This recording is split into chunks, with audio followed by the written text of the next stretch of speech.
Selamat sejahtera dan selamat bulan merdeka. Melati kuntuh tumbuh melata, sayang merbah di pohon cemara. Selamat sejahtera mulanya kata, saya sembah membuka bicara. Pemanis kata selamat datang, harap kalian berikan perhatian. Saya di sini, Surya adalah Latif Subramaniam, pembuka bicara serta penyederhana atau moderator forum yang akan dilangsungkan sebentar lagi. Saya ingin mengucapkan terima kasih kepada para hadirin serta ahli-ahli panel. Sebelum kita memulakan forum ini, saya ingin mengingatkan anda tentang perkara yang kita sebagai manusia di dunia ini sedang melalui, iaitu pandemik COVID-19 atau coronavirus. Hal ini adalah tajuk perbincangan hari ini. COVID-19, perkara yang sering dinyatakan di media sosial terutamanya berita. Oleh itu, saya yakin bahawa para hadirin tahu tentang keburukan yang pandemik ini telah menyumbang kepada seluruh dunia ini, secara khususnya dari segi ekonomi, sosial, pendidikan dan politik. Bagi perbincangan forum bagi hari ini, kita telah menjemput 3 orang ahli panel, iaitu ahli panel pertama Encik Wong Wei Ming yang merupakan seorang wakil dari sektor Kementerian Kesihatan. Ahli panel kedua iaitu Encik Kelvin Bidang Baru yang mewakili seorang rakyat biasa atau pekerja. Ahli panel ketiga iaitu Encik Eng Zeng Yi yang merupakan seorang pelajar di Kolej Matrikulasi Negeri Sembilan. Ahli panel pertama akan mewakili sektor politik. Ahli panel kedua akan mewakili sektor ekonomi dan sosial. Ahli panel ketiga akan mewakili sektor pendidikan. Dengan perasaan cinta akan negara, ayo kita mulakan sesi perbincangan hari ini. Baiklah, soalan pertama adalah, apakah pandangan anda terhadap pandemik COVID-19? Encik Wong. Terima kasih kepada Encik Surya. Saya Wong Wei Ming selaku seorang Menteri Kesihatan Malaysia, dan pandangan saya jangkitan COVID-19 ini memang tidak akan diselesaikan dalam masa yang dekat ini. Kita perlulah masa yang agak panjang untuk menyelesaikan jangkitan ini sehingga vaksin tertentu berjaya dikeluarkan selepas kajian saintis. Kajian vaksin baru biasanya memerlukan masa yang agak panjang kerana kajian vaksin perlu melalui beberapa proses seperti eksperimen haiwan, ujian klinikal manusia, mendapatkan keizinan organisasi kesihatan sedunia atau dikenali sebagai WHO dan sebagainya. Hal ini menyebabkan kita terpaksa menyesuaikan diri dengan norma baru dan mengikut SOP seperti hari ini yang telah ditetapkan oleh pihak Kementerian Kesihatan supaya dapat mengelakkan rakyat kita daripada jangkitan COVID-19 dengan sebaik mungkin. Sekian sahaja daripada saya. Terima kasih. Terima kasih Encik Wong. Baiklah, Encik Kelvin, apakah pandangan anda terhadap pandemik COVID-19? Okey, salam sejahtera dan saya ingin ucapkan terima kasih kepada Encik Surya iaitu selaku moderator pada hari ini. Pada pendapat saya, pandangan saya terhadap pandemik COVID-19 ialah COVID-19 ialah sejenis virus yang membuat kita mari masalah kesihatan dan boleh mengancam nyawa kepada setiap rakyat dari seluruh negara. Ianya sangat berbahaya kepada kita semua, menyebabkan menjadi satu isu yang besar kepada semua kerajaan, terutamanya Kementerian Kesihatan Malaysia. Virus ini boleh masuk ke dalam badan kita melalui 3 laluan utama, iaitu mata, hidung dan mulut. Oleh itu, golongan orang tua dan kanak-kanak tidak dibenarkan keluar dari rumah kerana mudah mendapat penyakit ini, menyebabkan risikonya amat tinggi. Penyebaran virus COVID-19 juga telah menyebabkan rakyat terpaksa menghadapi norma baru seperti sentiasa memakai topeng ke setiap hari ketika bekerja atau membeli keperluan harian. Sekian sahaja daripada saya pada hari ini. Terima kasih Encik Kelvin. Baiklah, Encik Zeng, apakah pandangan anda terhadap pandemik COVID-19? Okay, terima kasih kepada Encik Surya. Pandangan saya terhadap pandemik COVID-19 adalah dengan ada virus ini, ia membuat orang ramai sedar akan pentingnya seseorang untuk menjaga kebersihan ketika siswa itu bersendirian maupun kebersihan ketika bersama orang lain. Untuk menghalang virus ini, pergerakan manusia seluruh dunia telah dihadapkan dan ini memberikan impak yang luar biasa ke atas alam sekitar. Hal ini telah menggerakkan aktiviti seharian manusia. Contohnya, sebagai seorang pelajar, pelajar tidak akan seperti dahulu boleh direct masuk ke dalam kawasan sekolah. Sebaliknya, mereka perlu scan suhu dahulu baru boleh masuk ke dalam kawasan sekolah. Hal ini telah membajukan masa belajar dan mengurangkan minat mereka untuk datang ke sekolah. Selain itu, pandemik COVID-19 ini telah menyebabkan manusia hidup dalam keadaan yang tidak aman dan keadaan cemas. Manusia tidak dapat menjalankan kehidupan seharian dengan senang atau seronok. Mereka akan sentiasa berasa bimbang dan tekanan sebab mereka akan fikir tentang sendiri akan menghendak COVID-19 ke atau tidak. Kes pembunuhan dini dan kejahatan sosial juga meningkat sebab banyak orang kehilangan kerja. Mereka tidak mempunyai wang yang cukup untuk maintain kehidupan mereka. Sekian, terima kasih. Terima kasih Cik Zain. Okay, bagi apa yang dikatakan oleh Cik Zain, kita akan menonton sebuah video.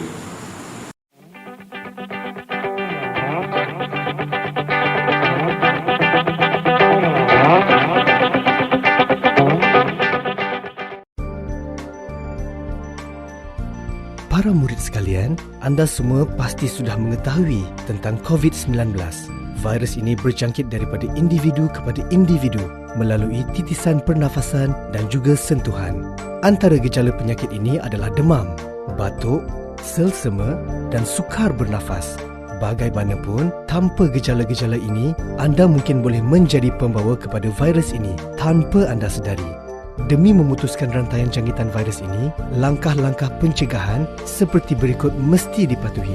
1. Kerap mencuci tangan menggunakan air dan sabun atau pensanitasi tangan. 2. Pakai pelitup muka kepada yang bergejala dan berimuniti badan rendah. 3. Amalkan penjarakan sosial 1 meter antara individu. Dan 4. Kekal berada di rumah sekiranya tiada keperluan untuk keluar. Langkah-langkah yang disebutkan tadi bermakna anda semua tidak dibenarkan untuk bersembang rapat, berkumpul dan bersentuhan. Kepatuhan anda kepada langkah-langkah pencegahan ini memberi makna yang besar kepada negara. Tahukah anda apa yang perlu dilakukan sebelum ke sekolah? Sebaik sahaja bangun pagi, periksa suhu badan terlebih dahulu. Seluruh ahli keluarga digalakkan berbuat demikian. Jika suhu anda tinggi, kekal berada di rumah dan tidak perlu ke sekolah. Amalkan kebersihan diri. Pastikan baju sekolah yang bersih setiap hari. Para murid juga digalakkan untuk membawa bekal makanan sendiri. Ketika berada di sekolah, anda dilarang berkumpul dengan kawan-kawan dalam kedudukan rapat atau bersentuhan. Tiada perhimpunan akan dijalankan buat sementara waktu. Segala aktiviti sukan juga ditangguhkan. Semasa menuju ke kelas, anda hendaklah berjalan dalam jarak 1 meter di antara satu sama lain. Perjalanan adalah dalam satu arah sahaja. Barisan arah yang berlawanan perlu mengikut jalan yang lain. Di tangga, para murid hendaklah bergerak dalam satu barisan. Pergerakan menaiki dan menuruni tangga mengikut laluan terarah. Di dalam kelas, murid akan dipecahkan kepada bilangan yang lebih kecil. Penjarakan sosial 1 meter hendaklah sentiasa diamalkan sepanjang berada di sekolah. Murid-murid sekalian, penjarakan sosial 1 meter perlu sentiasa diamalkan sepanjang waktu ketika di sekolah, tidak kira di dalam maupun di luar kelas. Di tandas, elakkan daripada bersesak. Pastikan tangan dibasuh menggunakan sabun. Murid-murid hendaklah mencuci tangan dengan air dan sabun mengikut langkah-langkah membasuh tangan yang betul. Semasa waktu rehat pula, anda digalakkan untuk makan bekal makanan yang dibawa di dalam kelas. Jika anda tidak membawa bekal makanan, anda boleh beli makanan berbungkus di kantin dan bawanya ke kelas untuk dimakan. Pastikan penjarakan sosial diamalkan di kantin. Perlu diingat, bahawa anda tidak dibenarkan berkumpul atau melepak semasa waktu rehat. Untuk murid asrama, hanya murid yang sihat sahaja dibenarkan untuk pulang ke asrama. Urusan pengangkutan akan diuruskan oleh pentadbir sekolah. Pihak sekolah akan menjalankan saringan kesihatan dengan memeriksa suhu badan. Murid yang bergejala dan mempunyai suhu badan melebihi 37.5 darjah Celsius akan diletakkan di bilik isolasi sementara menunggu mereka dibawa pulang oleh ibu bapa atau penjaga. Di setiap bilik asrama, bilangan murid akan dikurangkan dengan penjarakan 1 meter antara katil dan untuk katil 2 tingkat. Hanya katil bahagian bawah sahaja yang boleh digunakan. Anda diingatkan untuk sentiasa melakukan penjarakan sosial pada setiap masa ketika di bilik mandi, bilik cuci, bilik gosok, pantry serta di kelas persediaan. Pemantauan secara berkala akan dilakukan oleh para guru. Segera laporkan kepada warden asrama jika anda atau rakan-rakan menunjukkan tanda-tanda gejala.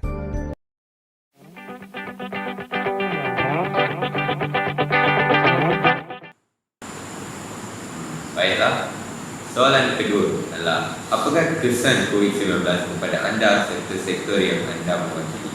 Encik Wong. Ya, terima kasih sekali lagi kepada Suria.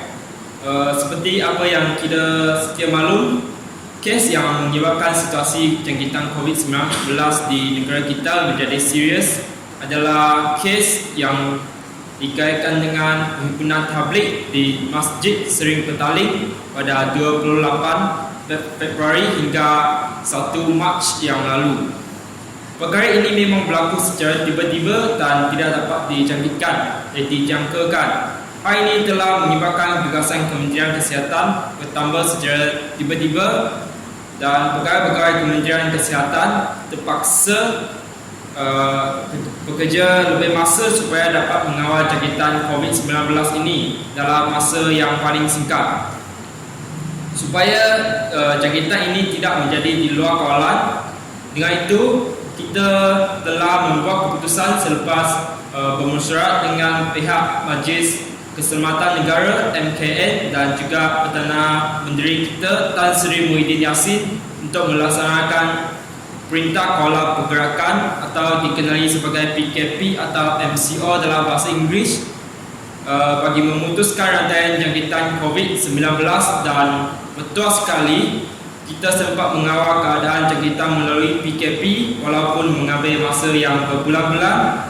Walau bagaimanapun, berjuang kita dengan jangkitan COVID-19 ini belum lagi tamat. Oleh itu, tugas para pegawai kesihatan masih lebih bagi menjaga kesihatan seluruh rakyat Malaysia. Sekian saja, terima kasih. Ya, baiklah. Terima kasih. Okey, Encik Kelvin, apakah kesan COVID-19 kepada anda serta sektor yang anda mewakili? Okey, terima kasih sekali lagi Encik Suria. Okey, pada pendapat saya, kesan COVID-19 kepada rakyat ialah rakyat tidak dapat pergi bekerja menyebabkan kes pengangguran rakyat semakin meningkat di negara kita. Hal ini juga akan menyebabkan ekonomi di negara kita semakin merosot. Selain itu, rakyat juga tidak menjalankan aktiviti luar seperti bersukan. Hal ini juga menyebabkan aktiviti harian rakyat tidak dapat dijalankan seperti biasa. Seterusnya, masalah kesihatan pada rakyat akan semakin meningkat.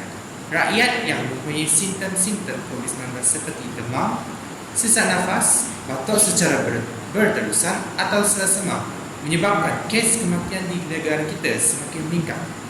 Tambahan pula, berlakunya pembelian secara panik di kedai.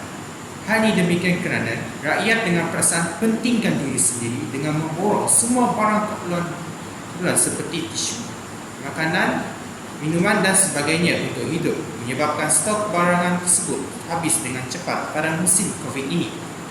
Oleh itu, rakyat lain juga tidak dapat membeli barang mereka akibat kehabisan stok. Sekian daripada saya pada hari ini. Terima kasih Encik Kelvin. Baiklah, Encik Zain, apakah kesan COVID-19 kepada anda serta sektor yang anda mewakili? Terima kasih kepada Encik Suria. Pada pendapat saya, kesan COVID-19 kepada pelajar adalah menyebabkan COVID-19 telah menyebabkan pelajar perlu belajar secara online kerana PKP iaitu Perintah Kawalan Pergerakan. Hal ini dalam memberi kesan buruk kepada pelajar. masalah utamanya adalah masalah rangkaian internet. Contohnya, pelajar yang tinggal di kampung tidak mempunyai akses internet yang baik. Dengan ini, pelajar tersebut mungkin akan tidak mampu untuk mengikuti pelajaran di sekolah. Selain itu, pelajar akan merasa bosan dan tidak boleh memberi perhatian semasa cikgu mengajar. Okey, dengan ini keputusan pelajar akan menurun semakin hari. Kesihatan pelajar juga akan terjejas. Contohnya, pelajar melihat handphone atau laptop dan tempo yang panjang, pelajar mungkin akan menghadap berbagai penyakit seperti mata merah, lampu tegak, lampu jauh ataupun kanser mata dan lain-lain lagi. Sekian, terima kasih. Terima kasih Encik Zain. Baiklah, kita akan pergi ke soalan ketiga, iaitu apakah usaha anda untuk memutuskan rantaian COVID-19? Encik Wong. Okey, terima kasih. Seperti apa yang saya sebut tadi, pihak Kementerian Kesihatan telah mengadakan mesyuarat dengan pihak Majlis Keselamatan Negara MKN dan Perdana Menteri dan telah mengumumkan PKP peringkat awal mulai 18 hingga 31 Mac yang lalu di seluruh negara pada 16 Mac di atas Akta Pencegahan dan Pengawalan Penyakit Berjangkit 1988 dan Akta Polis 1967. Pada ketika itu, Malaysia merekodkan 553 kes positif COVID-19 dan majoritinya berkaitan dengan kluster jemaah tabligh dengan 12 individu dirawat di unit rawatan rapi iaitu ICU dan memerlukan bantuan pernafasan. Mengakui situasi semasa di negara kita selepas mengadakan perbincangan antara pihak yang saya sebut tadi, kita mengambil keputusan untuk mengumumkan perintah kawalan pergerakan akan dilanjutkan kerana keadaan kemungkinan menjadi lebih sukar dalam negara kita jika tidak membuat demikian, kerana COVID-19 ini adalah sejenis wabak yang kita tidak pernah hadapi sebelum ini. Terima kasih Encik Wong. Encik Galvin, apakah usaha anda untuk memutuskan rantaian COVID-19? Okey, terima kasih sekali lagi Encik Surya.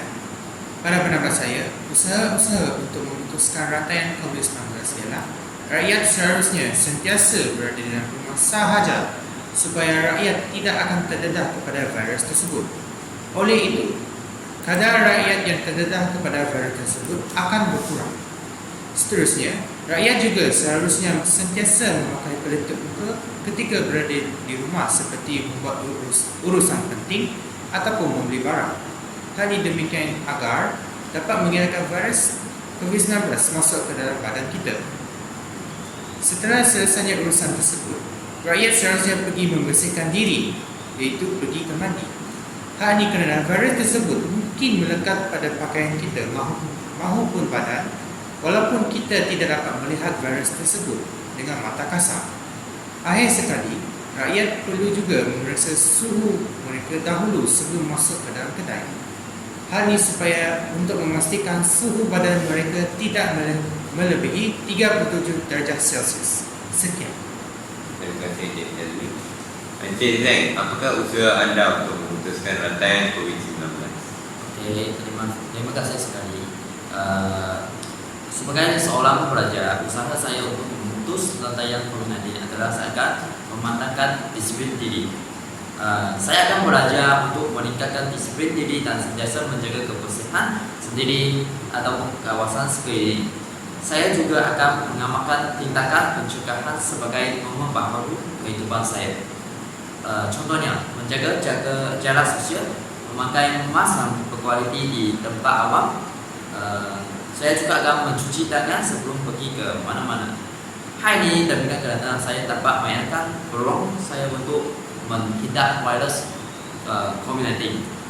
Seterusnya, saya akan sentiasa stay at home. Kalau tiada apa hal yang penting untuk saya buat, saya juga tidak akan melancong ke luar negara supaya tidak membawa virus dari luar negara masuk ke dalam Malaysia. Akhir sekali, saya akan mengikuti SOP COVID-19 yang telah ditetapkan oleh Kerajaan Malaysia. Sekian, terima kasih. Okay, terima kasih Encik Zain. Jom ke soalan 4. Apakah faktor utama yang menyebabkan penyebaran COVID-19 ini di Malaysia? Encik Zain, Okey, terima kasih. Untuk soalan ini kita boleh memandang dari dua segi. Untuk segi yang pertama, sebab berlaku jangkitan ini adalah kerana perhimpunan tabligh di Majlis Seri Petaling pada 28 Februari hingga 1 Mac yang lalu yang melibatkan lebih daripada 10,000 bilangan peserta dan merupakan kalangan pesakit COVID-19 di negara kita yang terbesar. Okey.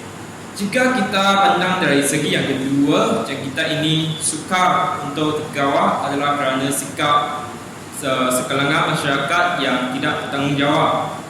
Contohnya kes yang terdapat di negeri Perak, seorang wanita yang pulang daripada luar negara dan sepatutnya menjalani kuarantin di rumah selama 14 hari tetapi telah melanggar peraturan kerajaan dengan makan di restoran di luar.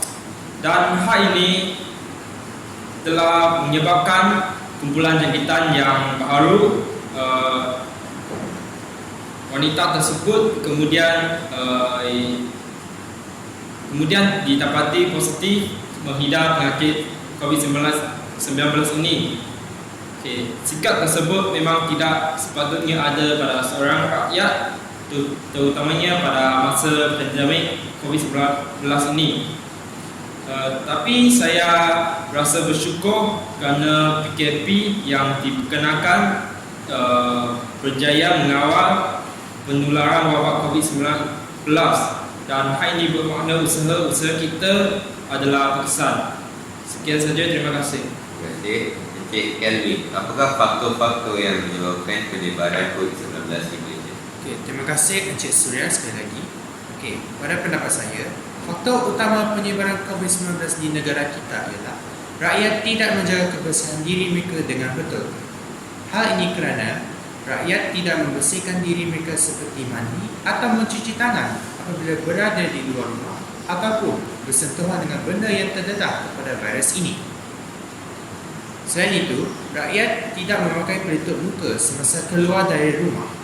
Hal ini kerana juga rakyat berasa dirinya mempunyai imunisasi yang kuat untuk menangani virus COVID-19. Tambahan pula, rakyat kini memakai pelitup muka yang tidak berkualiti. Pelitup muka mempunyai pelbagai jenis seperti pelitup muka 3 lapis, berjenis span, pelitup muka yang berwarna hitam yang kegunaan untuk fashion kepada para artis terkini, bercorak dan sebagainya. Pelitup muka 3 lapis mempunyai keberkesanan yang tinggi untuk menangani virus COVID-19. Pelitup muka jenis lain adalah tidak disarankan untuk pakai kepada rakyat kerana kadar keberkesanannya untuk menangani virus adalah sangat nipis. Di samping itu, sikap kedegilan rakyat yang tidak mengikuti arahan ataupun SOP yang telah diarahkan oleh pihak kerajaan seperti merentas negeri. Hal ini kerana rakyat ingin balik ke kampung menyebabkan kadar penyebaran virus ini sangat tinggi. Ramai rakyat tidak tahu juga bahawa kadar virus di bandar adalah sangat tinggi berbanding di kawasan pedalaman. Oleh hal demikian, kemungkinan besar bahawa rakyat akan membawa virus itu ke kawasan pedalaman. Kemasalan kluster juga merupakan salah satu faktor utama penyebaran COVID-19. Hal ini kerana negara mereka yang memiliki kadar virus yang tinggi terpaksa melarikan diri ke negara yang selamat untuk menetapkan diri mereka, iaitu Malaysia. Contohnya, 8 kluster telah direkodkan di Sarawak dan seorang kluster baru dikesan iaitu kluster bunga di Port Dickson, Negeri Sembilan. Sesetengah kluster juga dengan perasaan tidak bersyukur selalu membuat aduan dan isu yang bukan-bukan walaupun banyak pertolongan yang diberikan oleh Barisan Hadapan. Misalnya, memberikan tempat kuarantin yang tidak selesa ataupun makanan. Sekian daripada saya. Terima kasih Encik Kelvin. Encik Zeng, apakah faktor-faktor yang menyebabkan penyebaran COVID-19 di Malaysia? Pendapat saya, faktor utama penyebaran COVID-19 di Malaysia adalah kemasukan orang luar negara yang berasal dari negara yang berisiko tinggi ke dalam Malaysia. Mereka telah membawa virus masuk dan mula menyebar dari satu negeri ke satu negeri. Selain itu, rakyat bulan sedar akan kesan buruk dan bahaya COVID-19.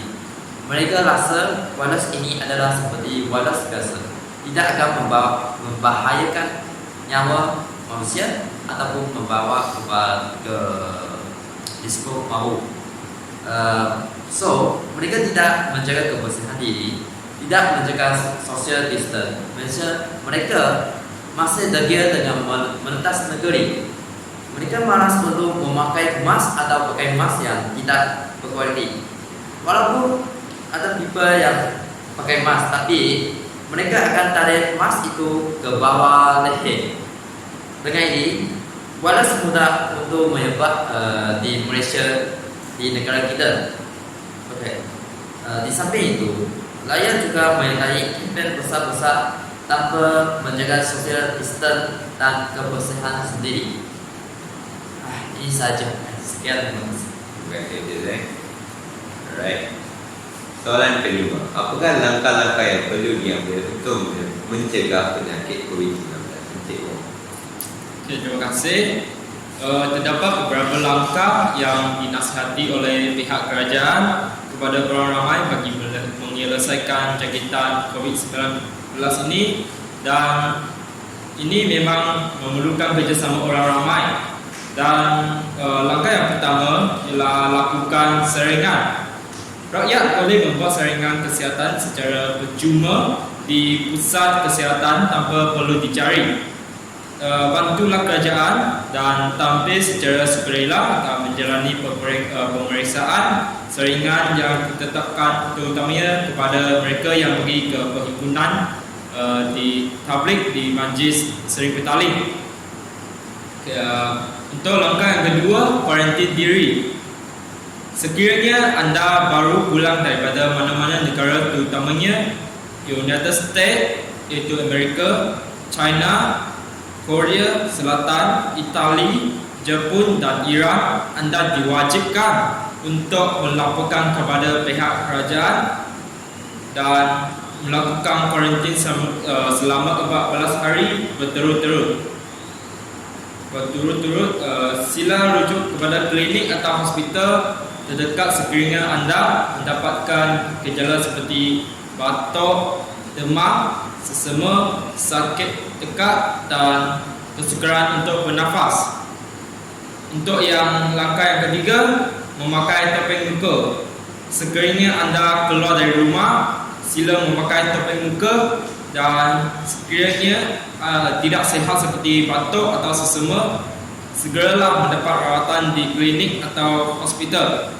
Jangan menggunakan topeng muka yang sama atau yang tidak berkualiti berulang-ulang kali. Sebaiknya keraplah menggunakan topeng muka dari masa ke semasa dan memakai topeng muka yang berkualiti. Yang untuk langkah keempat, iaitu stay at home. Dengan kekal berada di rumah dapat menghindari diri daripada jangkitan virus COVID-19. Inilah masa terbaik meluangkan masa yang berkualiti bersama keluarga. Ibu bapa boleh menjadi kreatif dengan melakukan berbagai aktiviti bersama anak-anak seperti bersih rumah, bertukar, memasak, berkebun dan bersukan yang bersifat dalaman dan tidak perlu keluar. Yang kelima, tingkatlah kebersihan diri dan kawasan rumah. Sentiasa mengutamakan kebersihan diri seperti mandi dan seperti tadi Jeng yang kata kerap mencuci tangan dengan betul, menggunakan sabun atau menggunakan bahan pencuci tangan atau dikenali sebagai hand sanitizer. Selain itu, kawasan rumah juga sangat digalakkan untuk membasmi virus. Yang keenam, jaga jarak 1 meter. Sekiranya memerlukan anda untuk keluar seperti membeli barang atau ke tempat kerja atas urusan yang tidak dapat dielakkan, pastilah anda menjaga jarak 1 meter supaya tidak bersentuhan. Selain itu, kita juga digalakkan menjaga kesihatan dengan baik seperti memakan makanan yang berkhasiat dan melakukan senaman ringkas di dalam rumah. Terima kasih. Terima kasih Encik Wong. Baiklah, Encik Kelvin, apakah langkah-langkah yang perlu diambil untuk mencegah penyakit COVID-19? Okey, terima kasih sekali lagi Encik Surya. Pada pendapat saya, langkah-langkah untuk mencegah COVID-19 ialah rakyat seharusnya mencuci tangan dengan sabun selama 20 saat seperti yang dikatakan oleh Encik Wong dan Encik Zeng. Hal ini supaya dapat memastikan mana-mana kuman dekat tangan kita termasuk virus tersebut. Seterusnya, rakyat juga seharusnya mengambil penjarakan 1 meter, jaga sosial 1 meter daripada rakyat lain seperti dikatakan oleh Encik Wong. Sekali lagi, hal ini dapat mengelakkan kita bersentuhan dengan orang lain. Selain itu, juga rakyat perlu sentiasa mematuhi arahan yang telah ditetapkan oleh pihak kerajaan. Ini kerana ianya tanggungjawab kita semua untuk mengurangkan penyebaran virus COVID-19. Contohnya, rakyat perlu kurangkan aktiviti berkumpulan. Apabila kita hendak bersalaman dengan orang lain, letakkan tangan kanan anda di bahagian kiri dada. Rakyat terpaksa mengikuti kehidupan normal baru dan inilah salah satu cara kita bersalaman dengan orang lain. Sekian, terima kasih. Terima kasih Encik Kelvin. Baiklah, Encik Zeng, apakah langkah-langkah yang perlu diambil untuk mencegah penyakit COVID-19? Okey, terima kasih kepada Encik Surya. Pada pendapat saya, langkah-langkah adalah kita perlu sentiasa mencuci tangan dengan sabun dan air. Kita juga perlu menjaga social distance sendiri seperti apa yang Encik Wong cakap. Okey, kita perlu mengelakkan pergi ke tempat yang beramai orang seperti pasar raya, pasar mini, pasar malam, pasar pagi dan seterusnya. Okey, kita perlu mengingatkan satu slogan iaitu just stay at home. Jangan pergi mana-mana kalau tiada penting hal yang penting. Okey. Selain itu, kita perlu memakai mask berkualiti semasa physical jarak 1 meter adalah tidak mungkin. Janganlah sentuh mata, hidung dan mulut sebelum mencuci tangan supaya mengelakkan virus masuk ke dalam badan. Okay. Saya rasa kerajaan juga perlu menguasakan undang-undang untuk memastikan rakyat mengikuti SOP COVID-19 yang ditetapkan. Okay. Last, saya nak mengingatkan orang untuk mengelakkan direct contact dengan orang lain. Sekian, terima kasih. Terima kasih Encik Zeng. Baiklah, soalan terakhir bagi hari ini. Apakah harapan anda terhadap pemulihan keadaan di negara kita? Encik Wong. Okey, terima kasih. Usaha kerajaan untuk mengawal penularan wabak COVID-19 banyak bergantung kepada kepatuhan rakyat Malaysia untuk mengikut arahan sepanjang tempoh Perintah Kawalan Gerakan. Oleh itu, setiap rakyat Malaysia mesti memainkan peranan mereka dalam memerangi pandemik ini. Situasi semasa ini adalah satu pengalaman yang baru bagi kita semua. Sektor kesihatan telah merancang dan bersiap saga untuk sebarang kemungkinan dan telah dengan melibatkan petugas daripada semua peringkat, kami melakukan yang terbaik demi memastikan keselamatan semua pihak. Ramai yang telah meninggalkan orang yang tersayang di rumah dengan merupakan masa dan keselesaan untuk berada di barisan hadapan demi merawat pesakit kita. Kementerian Kesihatan menghargai setiap pengorbanan dan kerjasama daripada anda semua termasuk doktor, jururawat, pegawai kesihatan setiap rakyat Malaysia. Bagi pihak petugas di barisan hadapan, saya ingin mengucap terima kasih sekali lagi dengan hati yang ikhlas.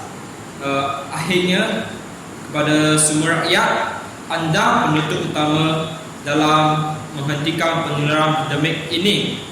Saya berharap pada rakyat terus duduk di rumah dan kekal mematuhi SOP dan negara yang tersayang kita, Malaysia, dapat menang dalam perlawanan dengan musuh yang tidak kelihatan ini.